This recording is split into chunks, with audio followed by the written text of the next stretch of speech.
in the shape of the festival stage. Yeah. Speaking for someone who has been involved in making a stage Yes, for some right. time, and I know a few other problems, but this was, it really is it set in motion a changed attitude to how we work stages. Yes, right. Was it a fast and quick idea No, with as I Tanya? say, And was it how many prototypes did it go through? It grew quite. It started quite some time before, as I say, with this production of Henry VIII at Stratford, where they were trying to make a kind of stage that would answer all the scenes without making any change to the scenery. So there were different levels and stairs and that sort of thing, and it came out an apron and had entrances as if coming up from the vomitories, you know. Right. So the design had been worked on. Now we had, and it continued to be worked on after the Stratford stage.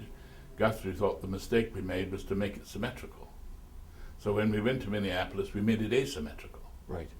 The stage was not the same shape on both sides, and you couldn't cut it in half and make this side is exactly that side. One side was different from the other. But with the festival stage, were you ever privy to any of the discussions about the auditorium, the size of the auditorium? Yes, I was privy to the place? didn't win any of the battles. I mean, when they built the theatre, I was opposed to the circle. I didn't want the circle. I thought it was a mistake. I didn't want the expansion, or the wide open back. I thought it was fine. Langham's point was, maybe he called it was a too feminine a stage. It wanted to be more masculine. I don't know quite what that meant. That was with all the initial. Well, when you came in, when you were on the top, you came in these side doors and came down under the balcony to enter. Right. The stairs came down under the balcony, not outside it as it is now, with these great doors which spread the vision this way. It was all confined, much more confined, perhaps a little too confined. There were modifications that could have been made, and were made and have been made later, but I think they went too far.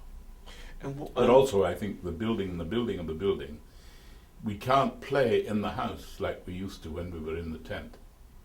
How do you mean? Well, you could make entrances, come down the I see. aisles. Right. You can't do that. You can do it, but they don't see you from the circle because they can't see down there. Yes, right.